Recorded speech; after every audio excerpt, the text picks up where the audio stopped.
The next, time of supply in case of reverse charge. तो reverse charge मतलब क्या, जहां पे जीएसटी का पेमेंट रेसिपिएंट ऑफ गुड्स को करना पड़ता है, जो रेसिपिएंट है, राइट। नॉर्मली क्या होता है, नॉर्मली ये अगर सप्लायर है और ये रेसिपिएंट, राइट, तो ये सप्लायर रेसिपिएंट को ये बिल बना के देगा 10,000 रुपीज का बिल, और उसके ऊपर 1,000 का जीएसटी लगा के, राइट। तो नॉर्मली ये 11,000 रुपीज रेसिपिएंट सप्लायर को पे करता है, बराबर। और फिर ये 1,000 रुपए, जो टैक्स के 1,000 रुपए, ये 1,000 रुपीज ये सप्लायर गवर्नमेंट को पे कर देता है। This is normal case, 1,000 rupees, और 10,000 रुपए ये अपने पास रखता है। लेकिन रिवर्स चार्ज में क्या होता है, ये सप्लायर अब केवल बिल बना के देगा बेटा 10,000 रुपीज का, इसके ऊपर कोई जीएसटी नहीं लगाएगा, है ना, नो जीएसटी, और ये बिल दे देगा रेसिपिएंट को 10,000 का। अब रेसिपिएंट खुद ही इसके ऊपर जीएसटी कैलकुलेट करेगा और अब ये गवर्नमेंट को भरेगा। This is called as reverse charge mechanism. तो अब ये रिवर्स चार्ज पे जीएसटी भरने का टाइम ऑफ सप्लाई क्या है वो हम देखते हैं 12(3) में। ओके, बैकग्राउंड बता दिया मैंने। तो देखो, time of supply in case of reverse charge 12(3), देख, इन case of supplies in respect of which tax is paid or liable to be paid on reverse charge basis, the time of supply shall be earliest of the following date, namely earliest of the following date। तो कौन से, देखो again एक बार diagram निकालते अपन, ये supplier, ये recipient. तो earliest of the following date किसका, देखो पहला बोला है उन्होंने, the date of receipt of goods, मतलब जिस दिन ये गुड्स रेसिपिएंट को मिले, date of receipt of goods, date of receipt of goods, या दूसरा देखो, the date of payment as rendered in books of account of the recipient, or date of payment as entered in the books of account of recipient, or date on which the payment is debited in his bank account, whichever is earlier। मतलब क्या, अब देखो क्या होगा कि ये recipient ये goods के बदले में इसको पेमेंट करेगा, बराबर, ये गुड्स के बदले में इसको पेमेंट करेगा। तो देखो, इसने रेसिपिएंट ने चेक दे दिया, मान के चलो इसने चेक दिया 1 दिसंबर को चेक दे दी, ओके, 1 दिसंबर को चेक दी। अब ये रेसिपिएंट ने अपने बुक्स में तो एंट्री कर ली होंगी, बुक्स एंट्री हो गई इसकी, राइट, कि उसने पैसे दे दिए करके, डेट ऑफ पेमेंट एंट्री कर दी। लेकिन ये चेक सप्लायर ने 2-4 दिन बाद डाला और फिर वो क्लियर हुआ 10 तारीख को, राइट। तो इसके बैंक से, मतलब 10 दिसंबर को क्लियर हुआ चेक, तो इसके बैंक से, मतलब रेसिपिएंट के बैंक से डेबिट कब हुआ, देखो बैंक से डेबिट हुआ पैसा, डेबिट होना मतलब कम होना, बैंक से डेबिट हुआ बेटा 10 दिसंबर को। तो ये दोनों में से अर्लियर 10 दिसंबर या फिर 1 दिसंबर। कभी कभी ऐसा हो सकता है कि रेसिपिएंट ने पैसा पे कर दिया, बैंक से डेबिट भी हो गया, लेकिन रेसिपिएंट एंट्री लेना भूल गया, तो इस केस में ये अर्लियर हो सकता है, राइट, बैंक डेबिट अर्लियर हो सकता है। तो क्या क्या देखा, date of receipt of goods और डेट ऑफ पेमेंट और डेट इन बैंक डेबिट, और चौथा देखो क्या है, the date immediately following 30 days from the date of invoice. तो देखो, इसने इनवॉइस इशू किया होगा, ये सप्लायर ने इसको इनवॉइस इशू किया, लेट्स से इसने इनवॉइस इशू किया 1 दिसंबर को, इनवॉइस इशू किया, तो हम ये इनवॉइस की डेट नहीं देखेंगे, हम डेट देखेंगे बेटा यहां से 30 डेज के बाद की, मतलब 1 दिसंबर से 30 डेज होते, देखो ये ध्यान में रखना पड़ेगा 31st डे का महीना कौन सा आता है और 30 डे का, तो यहां से इमीडिएटली फॉलोइंग 30 डे, तो यहां से 30 डेज होता है 31 दिसंबर, बराबर, तो इमीडिएटली फॉलोइंग मतलब 1 जनवरी। तो अब हम ये चारों को कंपेयर करें, कौन कौन से चार है देखो, एक तो इनवॉइस के डेट से इमीडिएटली 30 डे करेंगे और उसके बाद का डे, है ना, वो एक कंपेयर करेंगे। दूसरा date of receipt of goods, let's say इसका डेट ऑफ रिसिप्ट है 2 दिसंबर, और डेट ऑफ मेकिंग पेमेंट और date of debit in bank account, whichever is earlier. ये चार में से जो अर्लियर होगा वो माना जाएगा टाइम ऑफ सप्लाई। चल एक बार और, पहला date of receipt of goods, कब आपको गुड्स मिले रेसिपिएंट को, या फिर date of making payment, recipient ने कब पेमेंट किया, या date of debit in bank account, या date immediately after 30 days from the date of invoice. ये चार में से जो अर्लियर होगा that will be your time of supply. Okay, in case of reverse charge. देखो एक क्वेश्चन करते, जल्दी समझ में आए। देखो, determine the time of supply of each of the following independent cases in accordance with the provision of section 12 of CGST. In the case of recipient of the goods is liable to pay the tax on reverse charge mechanism. तो देखो, पहला दिया date of invoice, then date of receipt of goods, कब receive हुआ, invoice की date भी दी, date of payment in books of account, payment की एंट्री कब मारी, और उसके बैंक में डेबिट कब हुआ, चारों डेट दी। तो ये डेट को आपको डायरेक्ट कंसीडर नहीं कर रहे, यहां से 30 डेज करना है।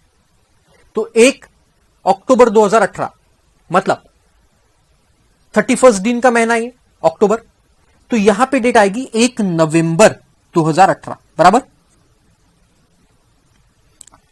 कहां गया भाई, हाँ 1 नवंबर 2018 31 डे, 1 नवंबर 2008, ये हो गया 31।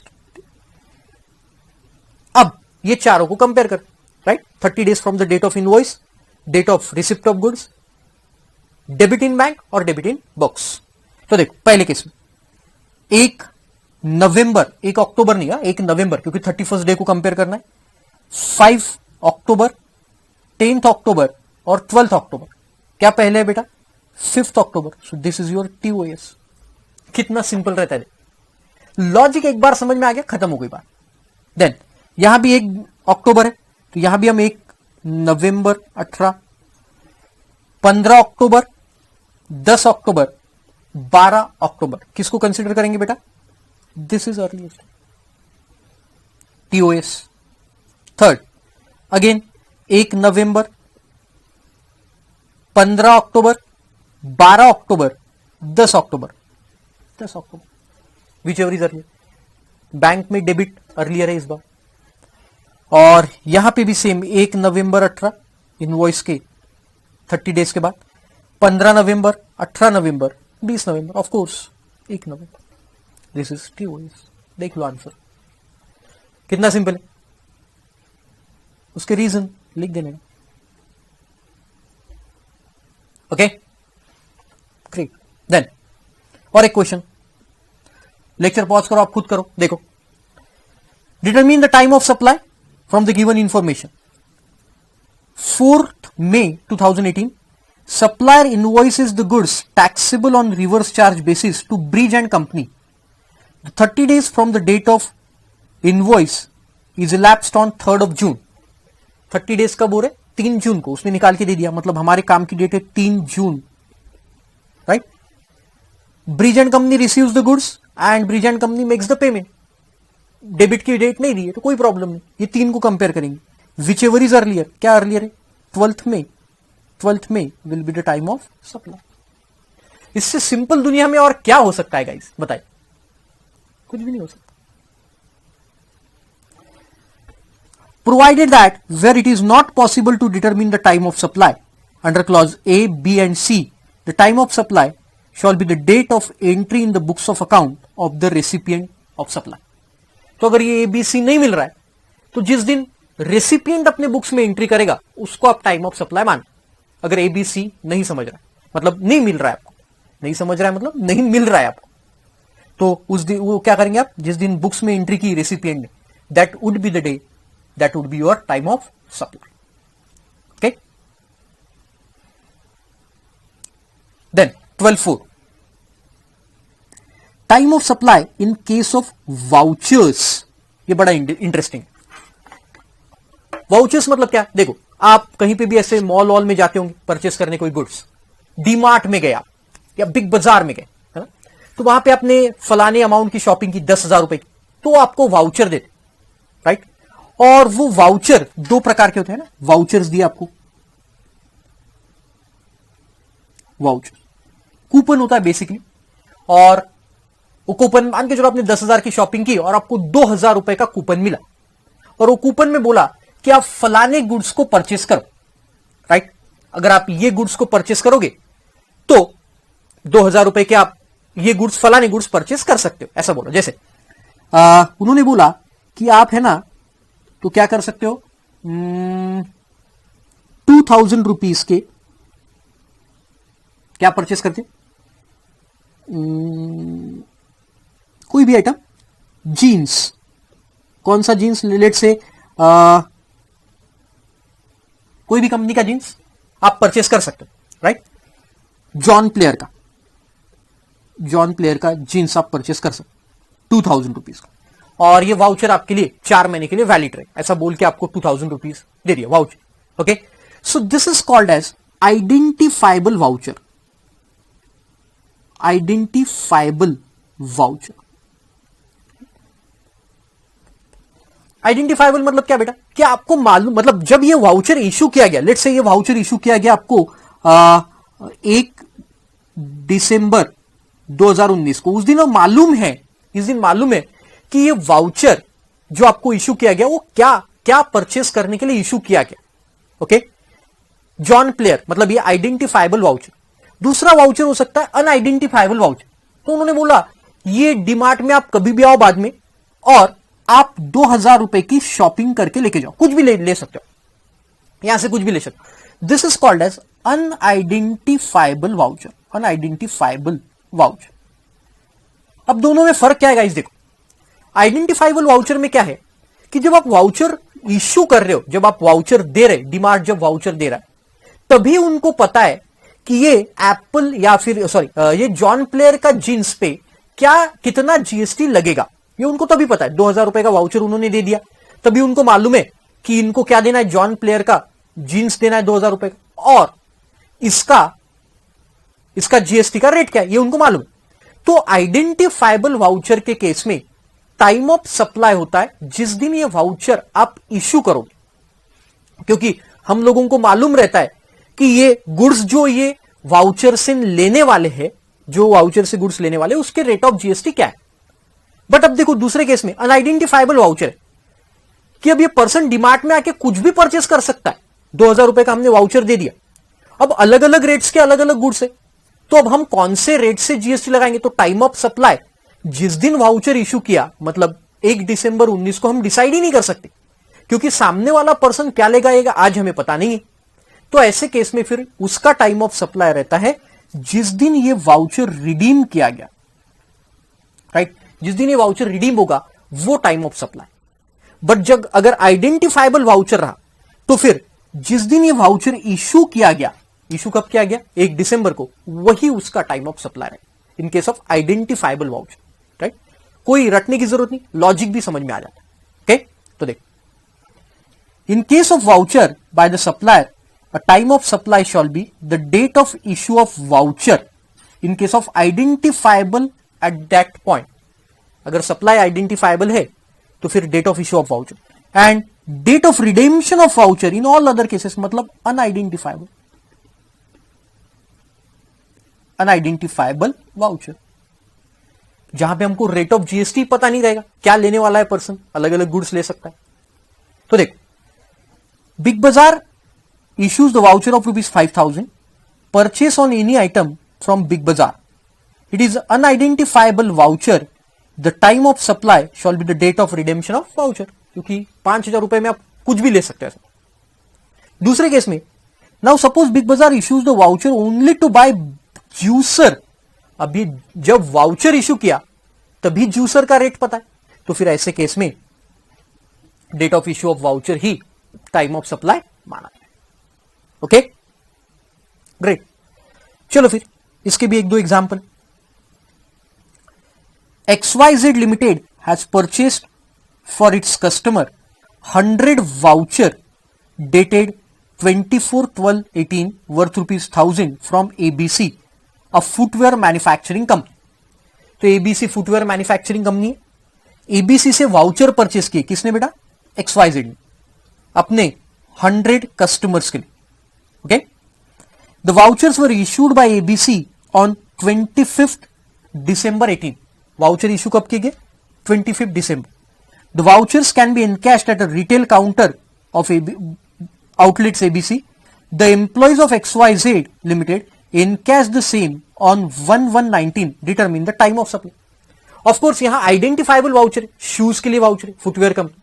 तो फिर ऐसे केस में जब ये वाउचर इश्यू होगा तो वाउचर कब इश्यू है?